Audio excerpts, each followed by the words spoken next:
If you're like me, you've got contacts in every single possible format. Email, Facebook, LinkedIn, and Twitter. And it's becoming harder and harder to stay on top of them. To help me make sense of this mess, I use Smarter Contacts, the free app that automatically creates rich profiles for all my contacts right on my smartphone. The thing I love most about this app are the rich profiles it creates. I can see photos, job titles, company details, and updates from social networks all in one place, all in context. This is a free app and available on all mobile platforms. Head to www.untether.tv/smarter to download it today.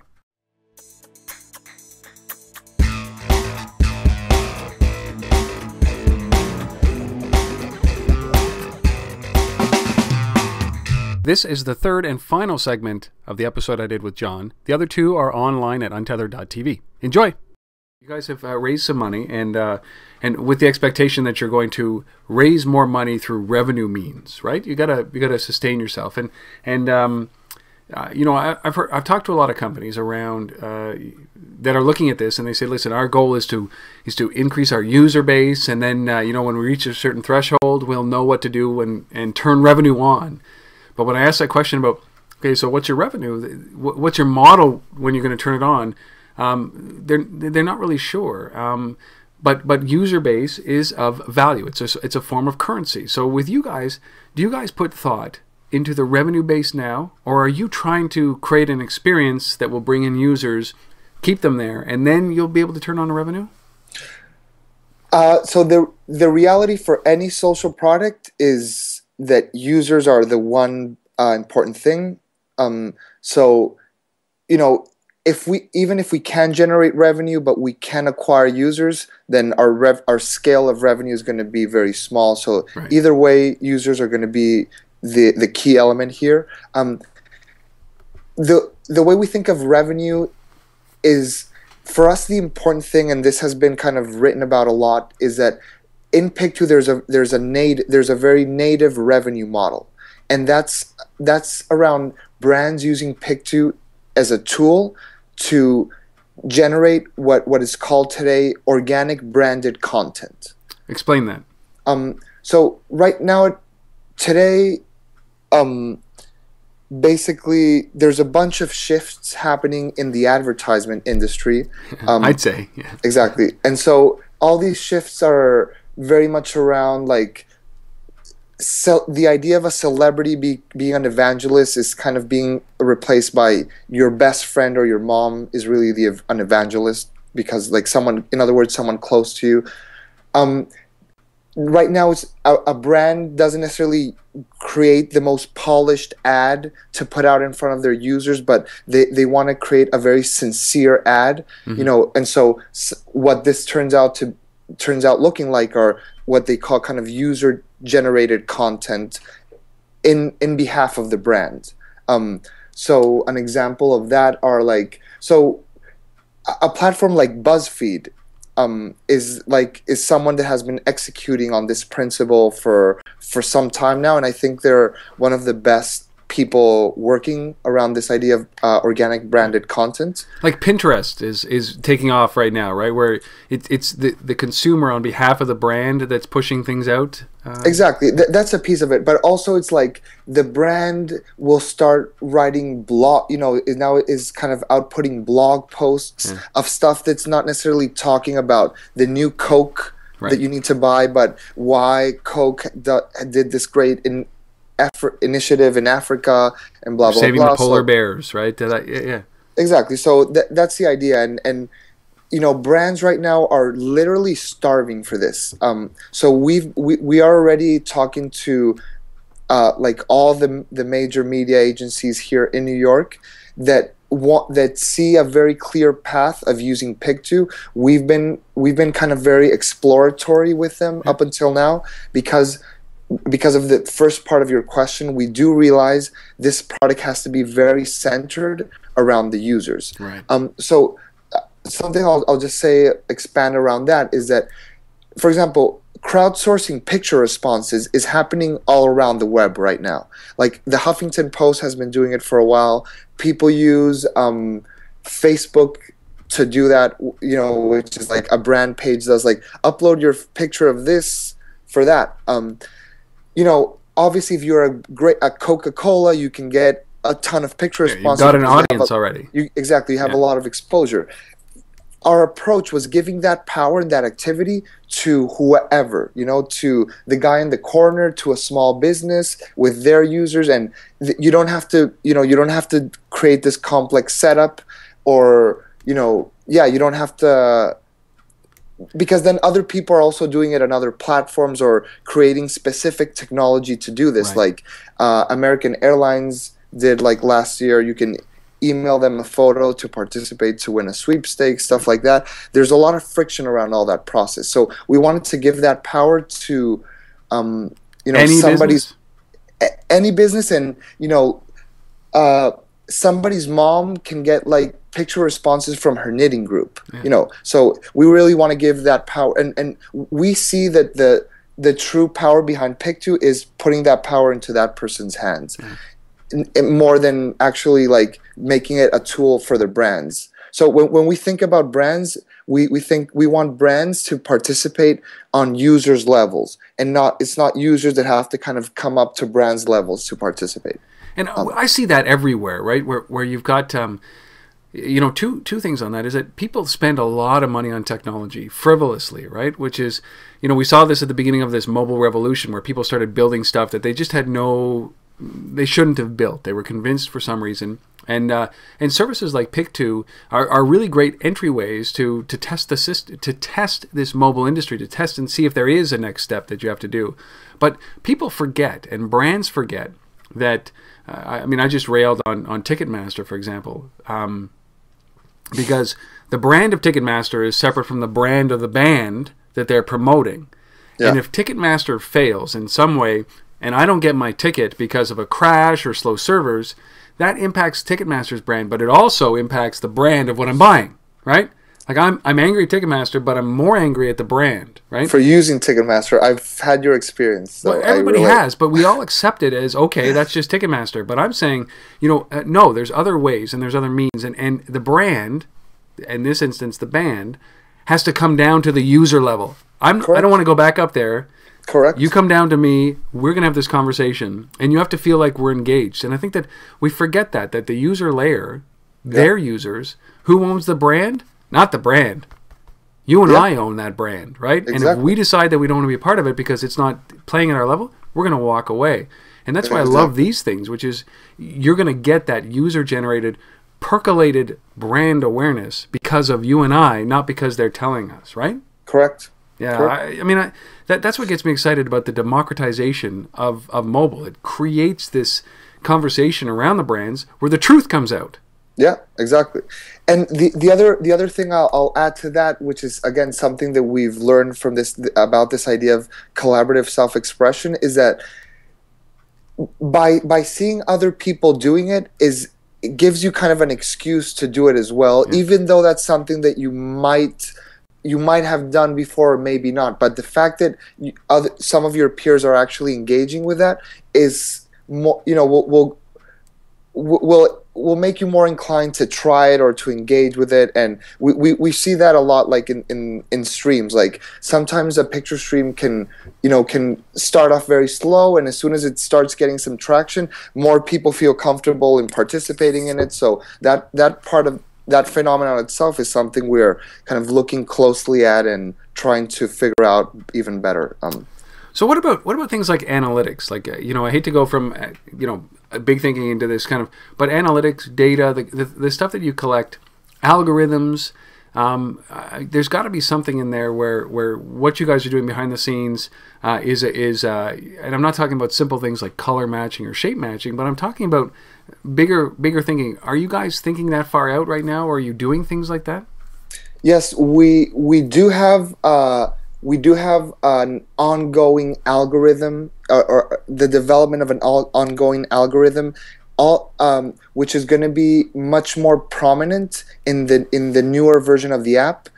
Something I hadn't mentioned was in about 10 days, our newest version of the app is coming out, and it's basically our biggest product update since our launch. Great. So it has really taken the past 6 months of us being live and taken all those learning and put them into a simpler, nicer interface, easier to use, and the smarter. A big part of it is smarter interface as well, and that's one part of this algorithm that we're building that's going to help surface more relevant content to each person, which and will as well help include relevant content that are happening in other networks to be suggested into Piictu. So that's one part of like a user-facing algorithm or technology. But at the same time, we have spent a big portion of our time and engineering efforts in building a very comprehensive back-end analytics platform for us to be able to like track and learn from every little thing that we do. The one of the realities of working on a social startup, as we had talked before, is like the big linchpin is user acquisition. Unless you get really lucky, the way to move towards effective user acquisition is to be able to measure what you're doing and how you're doing and how to do it better. So that is a big part of our process, which is. Yeah, I mean, it's never the funnest thing to work on, but it is definitely crucial to always be evolving your analytics platform, because that's all you have to learn from. If not, you're really just shooting from the hip. Yeah, you're making stuff up. Exactly. Right. Well, and what about maybe this is the last question. A lot of folks ask me about protecting your intellectual property. Like, you guys have some thoughts, you have your algorithms, you have the concept that is Piictu. I mean, do you worry about that? Do you worry about the legalese? Does Techstars say, listen, you got to go and protect this? What are you guys doing from that side, on the legal side? The truth is, I've done more exploration than actually taking any action. From a lot of the exploration that I've done, I know that like patenting this and trademarking it would almost be more of an effort than the effectiveness of what it could bring. Right now, we are very early. We do kind of see, or we do realize, the competitive advantages that we have over other people that could be working on this. Yeah. And I think it's just about kind of trusting those and keeping those sharp as we move forward. And I mean, at the same time, we do well. I mean, competition is a reality in this market. We did go through like a very close encounter with a very similar service that was launched by Google a little like 2 months after we launched. Yeah. That was unfortunately shut down shortly after. So we did have that part of the experience. However, the appearance of that competitor in the end actually was a good thing, and that's a little bit how I think of competitors sometimes. They can turn out to be like actually blessing in disguise. They can help you validate your market, or even like educate customers about the problem you're trying to solve. Well, they help you market your product as well. Right. Exactly. That's the best thing about it. Exactly. Okay, so forward thinking here, Jon. What does the next year look for you guys? Where are the opportunities for you? And I mean, and how do you know when you've achieved some kind of success? Like, what is it for you guys? What's your metric? It's a great question. These are totally unrehearsed, right? So this wasn't even in the agenda. Yeah. Right? No. So I'll say this. I was a month ago. I saw Steve Blank give a talk. And one of the, he usually one of the things he talked about was product market fit. Yeah. Someone raised a similar question that you just talked about. How do you know when you're there, or when you're almost there, or when you're, how do you, when you say, you know what, I should shut this down, I should pivot, I should do something else, or we hit the sweet spot. And his answer just was brilliant for me, and I would recommend this answer to any entrepreneur working on anything out there. And his answer was when you've hit it when the day that if you would take it away from one of your customers, they would literally go like, no way. Yeah. And I'll give you an example. What if I would take away from you Gmail? How would you feel? Like if you say like you can't log into your Gmail ever again. What if I would do the same for Twitter? You know, for your Twitter. And so that's it. There's no other medium. There's no like in between. It's that. And so that might seem like a oversimplified answer, but it just helps cut through so much of the BS that we all think of. It's this KPI or it's that. So I kind of see it like that. So our big goal is, and I think we are, you know, getting closer and closer as we move forward, is achieving this product market fit buzzword, which means that users are comfortable and understand how to use it, and they can integrate it into their kind of daily life routine. So that's our basic goal. I like that. But that's a really, you know, it's very powerful. It's a very powerful statement. But are you satisfied? Like, if you amass a following of a number of users that are using this pretty regularly, because that's a satisfying thing. When you see users on your system doing what they should be doing, and then watching it kind of explode, it can be intoxicating. Right, and you have to be able to separate yourself from the idea enough to be able to shut it down if you need to, or pivot if you need to. But I mean, when you look at Piictu, the goal here is that you don't want people to turn it off. If you said to them, so that's it. If you said to them, "I'm shutting it down," they would bear arms and come find you in New York City. Exactly, something like that. And you know, I think a part of that element.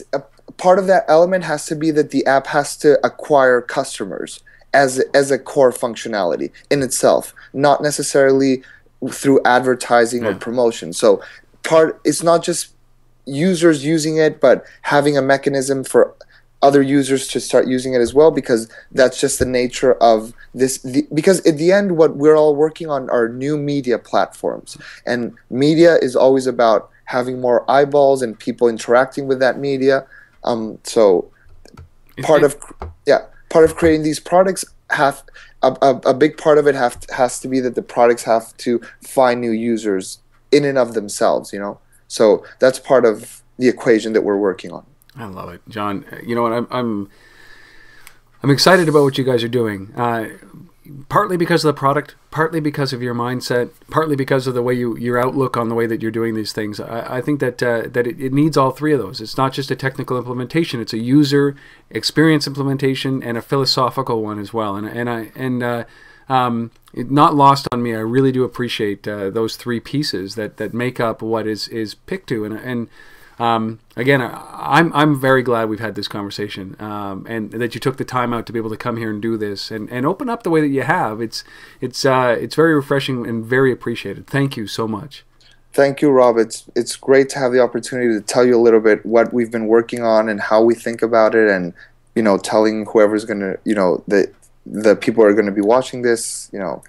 So it's been great, and I appreciate so much you guys inviting us. So. Well, it's a great, like, to come and get the story behind these applications, like the businesses and the people. It just adds that level to it, and I think it's wonderful. And so, how do people find out more information? Where do they go? Where can they get the app? How do they find out about you guys? Yeah, basically down www.piictu.com. I love it. Because we don't have any branding behind me, so I'll show that for a second. You could have just held it right there, and it would have looked like it was right behind you. That's exactly. We have a sign back there. But yeah, just find us in piictu.com with that's two Piictu. Yes. And the idea of the double I, I'll just mention that, is the shortest form to talk about a picture is a pic. Yeah. And in our version, pic with double I is really a picture used as a response. Nice. So it's really more of a social pic, and that's why we coined like Piictu. With double I, yeah. I love it. And you can get it at, it's available on iOS? It's a free app for iPhones only. We're not on the Android market yet. We are making shirts that, as a joke, that say Android coming soon, because every single startup needs to have a shirt that says Android coming soon. Android coming soon, exactly. Exactly. No BlackBerry coming soon. You know, I mean...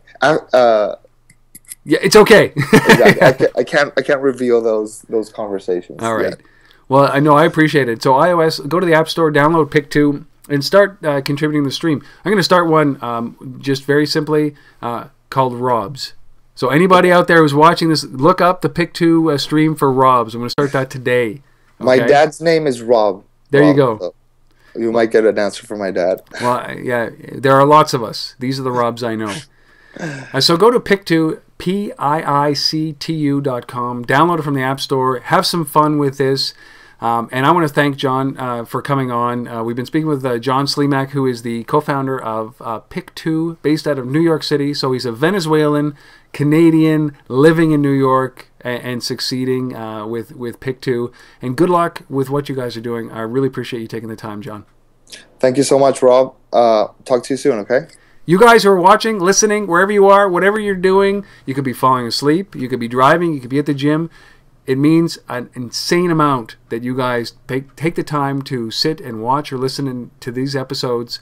I really appreciate it. If you have any feedback, I'd love to hear it. If you have a company that you think should be on this show, reach out at untetheredgmail.com, and I'll get them on the show. I will get them on the show. All right? Good. Until next time, this has been another episode of Untethered.tv. Thank you guys for watching. Jon, thank you for being here. Thanks, Rob. Talk soon.